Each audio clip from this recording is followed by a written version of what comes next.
The Jared Dillian Show. I'm Jared Dillian. This is the Jared Dillian Show. If you want to call to talk about your money, please call 844-305-7800. That's 844-305-7800. This is the Jared Dillian Show. I'm trying to build up some energy here. I'm trying to get motivated. I'm on a diet, which we'll talk about later in the show. So I'm on a calorie deficit, and all I'm thinking about is cheeseburgers. I'm so hungry. But I've lost 10 pounds. So that's a pretty good start because I got about 40 more to go. So let's talk about gold. Gold actually broke out today and went from about 1790 to 1820. Just a strong breakout. Technically looks great. And yeah. So what is gold, philosophically speaking? Why do we invest in gold? We invest in it because it's shiny. That's really why we do it. Because it looks cool. It's shiny. So let's deconstruct this for a little bit. It's actually kind of an interesting statement because human beings like shiny things. Gold and silver, and we take gold and silver and we turn it into jewelry and we put it on our bodies. We like shiny things. It's decorative. Shiny. So we've been doing this since the beginning of time. Now, there are some liberals on Twitter. And by the way, gold is a very political investment. Generally, conservatives like gold and liberals don't like gold. There is a little crossover sometimes, but liberals don't like gold. So there's some liberals on Twitter who make fun of gold investors, and they say, you're investing in shiny rocks. Shiny. Well, that's actually a pretty good reason to invest in something. It's not a terrible reason because people like shiny things. And people have liked shiny things for 4,000 years. People have bought gold for 4,000 years because it's shiny. So that's not a terrible idea. Now, I'm not saying that you should invest in gold just because it's shiny. You should invest in gold because it's shiny and because it's scarce. Those two reasons. That is a pretty good investment thesis. And I have definitely heard worse trade ideas than that. So we like things that are shiny and new. And we definitely like things that are new.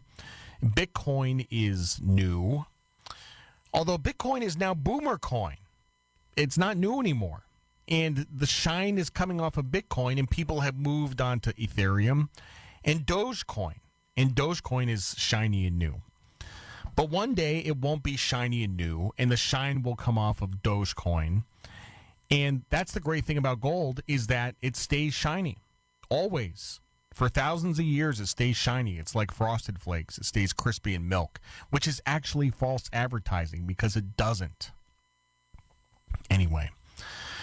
There was a guy named Robert Pirsig. You may not recognize the name, but he wrote a book, which I'm sure you've heard of. It's called Zen and the Art of Motorcycle Maintenance, and it was a bestseller. And he wrote a sequel to that called Lila, and nobody read the sequel. I read the sequel, which I actually enjoyed quite a bit. And he writes frequently about what he calls the metaphysics of quality. And he talks about this idea of dynamic quality and static quality. So let's talk about what that is. Dynamic quality is like a new song you hear on the radio. So it's an Ariana Grande song. You're like, oh, I love this song. I can't get enough of this song. I'm going to play this song over and over, and I'm going to play it and play it and play it. And then after I play it about 500 times, I'll be like, ugh, I can't listen to this song anymore. I do the same thing with my music, not Ariana Grande, but yeah, like I'll find a track that I really, really like, and I'll just play it so much I wear it out, and then I get tired of it and I move on to the same thing, the next thing. That's called dynamic quality. Static quality is something that retains its quality over time, so it never wears out. And gold is the definition of static quality. You can have it for hundreds of years, and The attraction never goes away. It never gets duller. You don't get sick of gold. It has static quality. We're talking about the metaphysics of quality. Some people don't think we need gold anymore because it's a barbarous relic. It's something from the past. We don't need it in this modern society with electrons zipping all over the place. Why do we need a shiny rock? Well, we do need shiny rocks. In 1971, when Richard Nixon was president, we suspended the convertibility of the dollar into gold. And let me tell you, things have been a little bit interesting since then, to say the least. Okay. And this experiment that we have with a flexible monetary standard is a very short experiment. It's only been 50 years. And on the scale of human civilization, that's a pretty short period of time. And we don't know how this is going to turn out. I have a hunch. I don't think it's very good. So back when we were on a gold standard, we had a business cycle. So we'd have an expansion, that was a couple of years, and a recession, that was a couple of years, expansion, recession. And since we moved to a flexible monetary standard, since we took ourselves off the gold standard, now we have this very long business cycle. Although it's not even really a business cycle, we have a very long expansion that is punctuated by the occasional crash in depression. And what we've done is we've increased the fragility of the financial system. We need gold to protect ourselves against the actions of central banks and governments.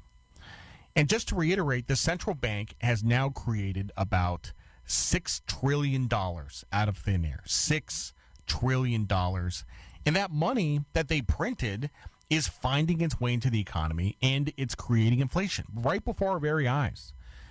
Do not deny the existence of this inflation. We can see it with our eyes and our ears. The government, the federal government, is spending more than twice as much as it takes in, and we have $28 trillion in debt, and there's no end in sight. We have so much debt that we're having a difficult time selling the debt. The quality of the auctions is deteriorating, the bid-to-cover ratio, and the Fed is printing money to buy the debt. Inflation is going bananas. The labor market is screwed up. There are shortages of all kinds of goods. And this is what I would call an economy that is plagued by shortages and dysfunction. This is not a healthy economy. A healthy economy doesn't have shortages.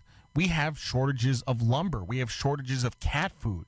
We have shortages of labor. We have shortages of all kinds of stuff. This is the time to be buying gold when the economy is breaking down under the strain.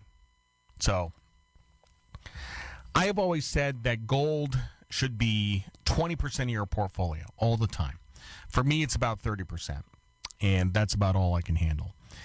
If gold goes up 50%, so it's at 1,800 now, so if it goes up 50%, it'll be 2,700. I'm going to have a pretty good year. That's going to be pretty amazing, and I think it could go up to 2,500, no problem. The reason you hold gold is because of the diversification benefits in your portfolio.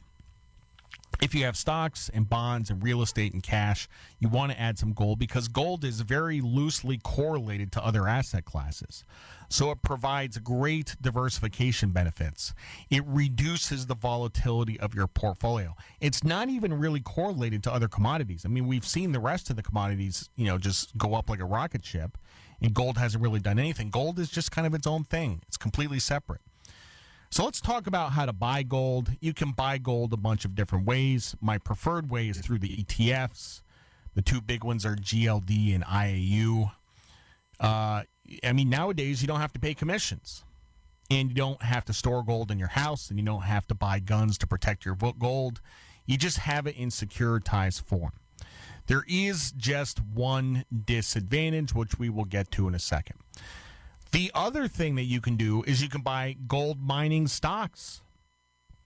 And this is very different from buying gold. These are companies, but it still trades with gold. And in some cases, you get even more upside than gold. You can also buy gold futures, but we're not going to talk about futures here. It's a little too complicated. And finally, you can actually buy physical gold. You can buy coins and bars and keep them in your house. And everybody should have a little bit of physical gold. It's an insurance policy against bad stuff happening. Keep it at home in a safe or hide it somewhere, or put it in your attic or put it behind your wall or whatever.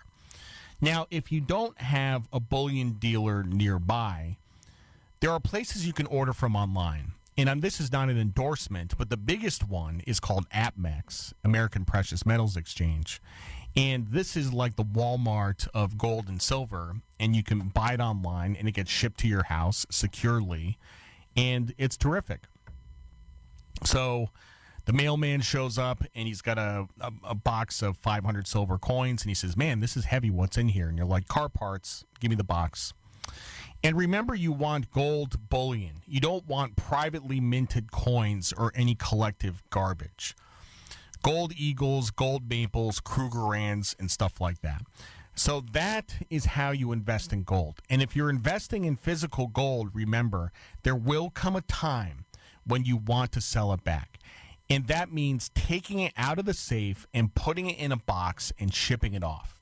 Yes, it's a huge hassle. And we're not talking about Bitcoin today. Bitcoin has some advantages over gold, but gold also has some advantages over Bitcoin. Bitcoin is not wealth. If you're lucky enough to make money off of it for a brief period of time, then go ahead. But remember, just because something is scarce does not mean it is valuable.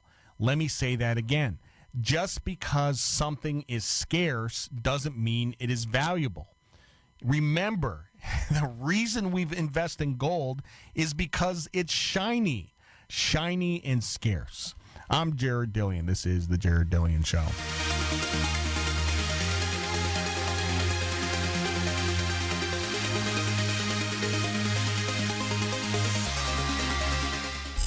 The Jared Dillian Show.